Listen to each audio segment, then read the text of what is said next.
The government hated anybody, or they felt uncomfortable with anybody that liked us. So they had a Negro called Monkey Man came in just before I got there. He was supposed to be pimping, and he was pimping Danish women and talking about you Danish men as weaklings, which Danish men are nice, easygoing people. At least they used to be. Now they hate niggas. Because the government, everywhere people liked us, they sent some Negroes there to mess it up. So Monkey Man, that's what they called the nigga. I never met him. He had just left when I got there. But he went on TV and he was trying to make the people of Denmark, especially the men, hate black men. Okay.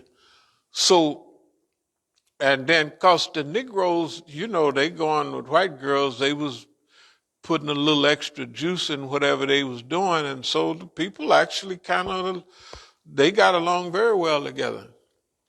Anyway, a lot of things I learned in Denmark. Simple things. Like I used to live, it was one of my homeboys, because he was police. He was my brother's age. That means he was 3 or 4 years older than I was. I mean, I knew him from my neighborhood in Oakland. He was over there when I first went into a club one night. There he was. And it was, in those clubs, it was mostly white women and black men. And they'd have these bowls. They'd have a bowl, and then they'd put tinfoil around the bowl and punch a little hole in this side, punch a little hole on that side. And so when you come in place, they give you a bowl sometime. You put the hash on one side and light it, and you would take this end of the bowl and suck. And so it was like a pipe, but it was called a bowl. And they would, everybody would get a bowl. And so, that's how you got high. They would be smoking mostly hash. You put it, like, just imagine you take a bowl, put tinfoil over it, and punch little holes on this side, punch little holes on the other side, and light it, and you just sit up there and get high. Because it was like, it wasn't legal, but nobody was, if everybody got one, it couldn't be that bad. So Amsterdam was like that. And those were all colonial countries. Like Amsterdam used to have colonies in parts of Africa a little bit.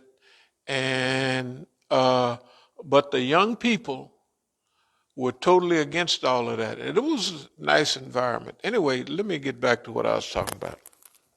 Technically, my talk today is about the fundraising industry or fundraising regularity. I wanted to mention some of those things because there's cycles in life. And the cycle we was talking about in the beginning was the rise and fall of empires. And certain things happen to each empire at the time of its decline, like things happened to it during its ascendancy. If you would have went back 200 years ago, the U.S. was on its ascendancy. No matter how much evil they did, no matter what happened, Allah done wrote it, they're going to keep on climbing. And they slaughtered Indians, slaughtered buffalo, and left them out. It was unbelievable. But they was on the ascendancy because remember, the Quran is clear. Everybody get their time, or they get their time. Allah want to see what you want to do. Allah don't need to do it so that Allah will find out what you're going to do. No, it's so you will be witness to your own ascendancy and decline. And at every period of ascendancy and decline, at the time of the decline, someone comes along to remind the society what's happening. Yeah, okay. That's been our job. That's been our job for the longest. There's positive to it and then there's negative to it. So we'll talk about a little bit of both.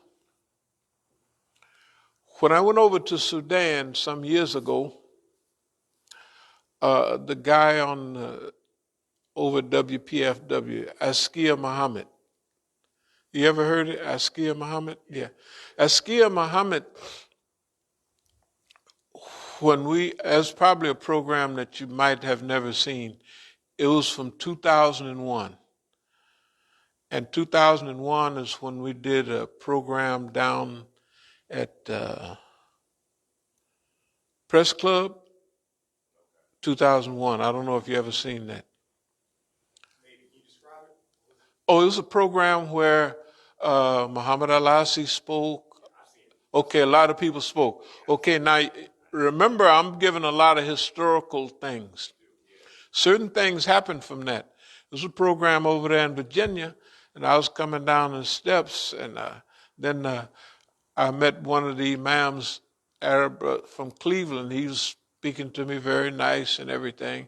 So Muhammad Al-Asi told me, he said, yeah, he said the brothers saw you on TV and they had discussions amongst themselves. And he was telling me that his wife was telling him, this Imam from Cleveland, head of the big Masjid there, was telling him, shouldn't we be doing what they doing? Like, we was taking a stand. Okay, we took a stand. And the stand we took seemed to be much more superior because it included black people, but it was an Islamic position with Islamic history, and the people wasn't used to that. They wasn't used to either you come with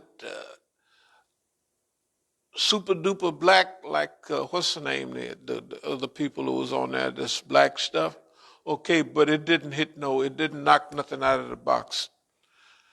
Okay, so, and then Muhammad Al-Asi was on there, another Imam was on there.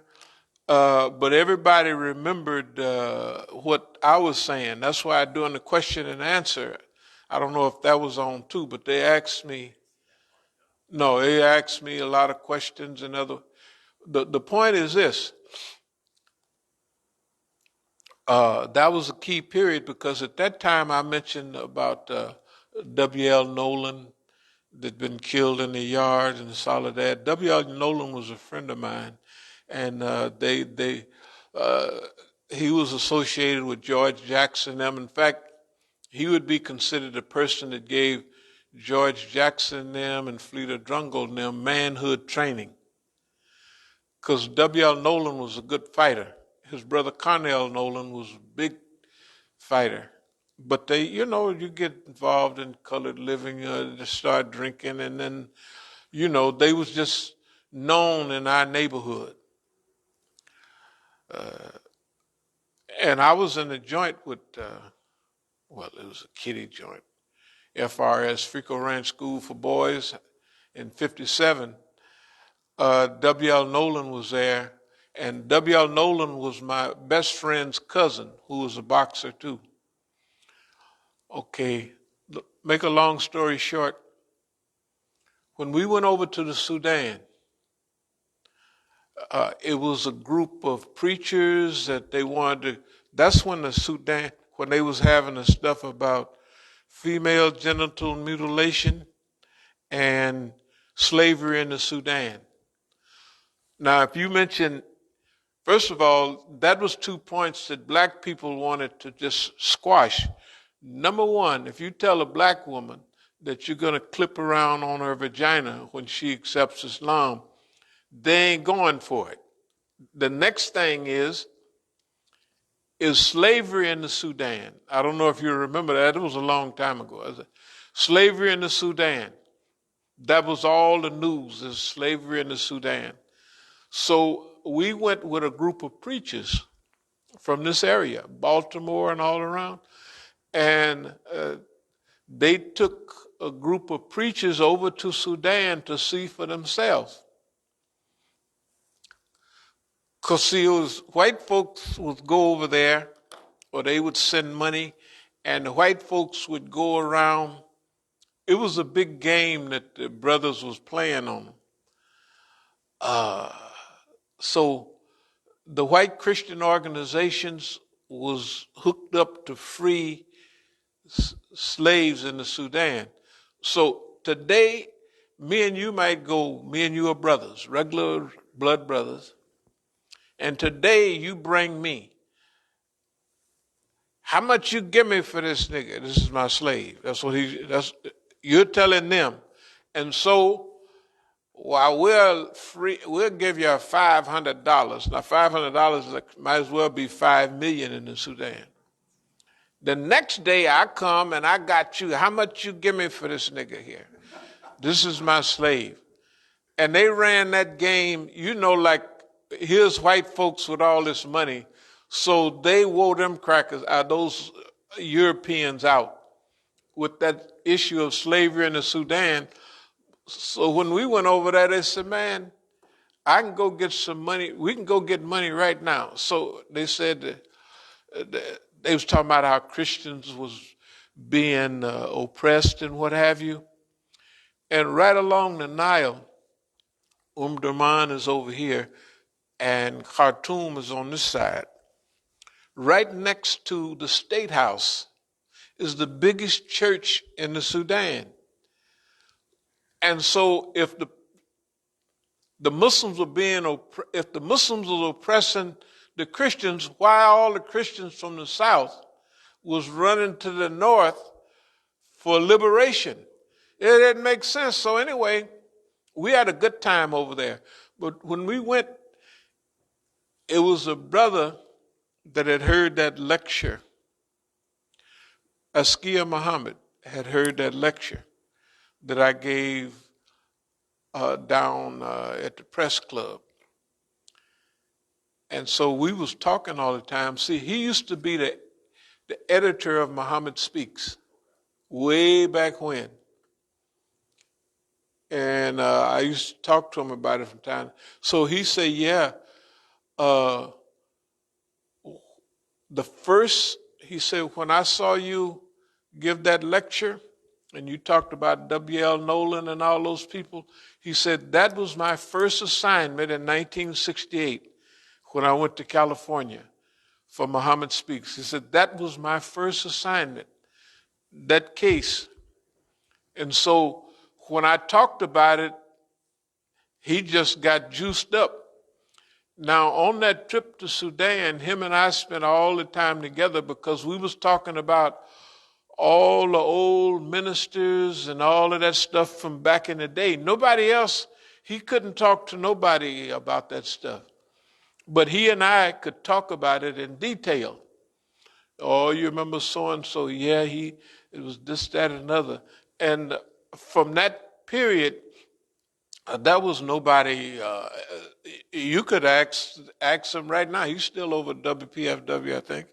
Just ask him about Imam Musa and, all the people that we knew, because he was the editor later on of Muhammad Speaks. So he had to get up on all that. He knew all of it. Anyway, the point is that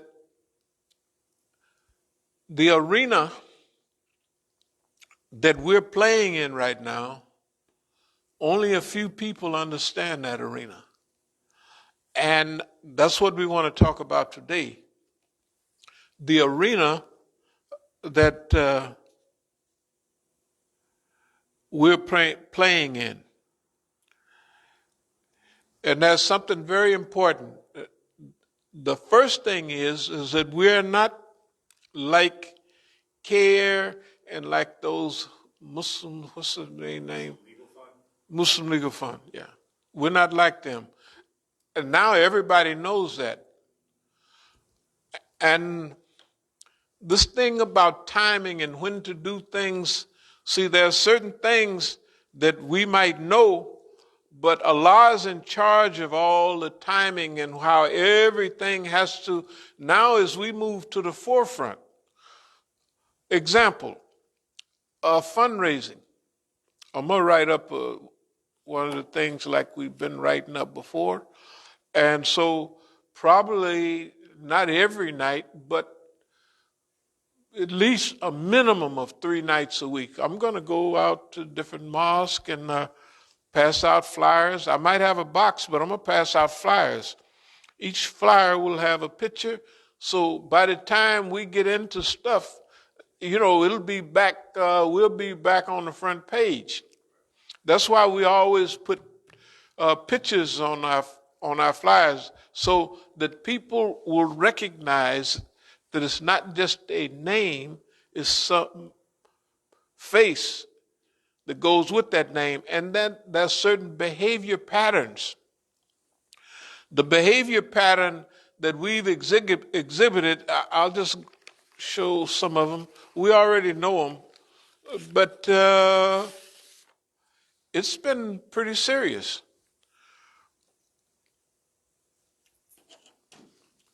So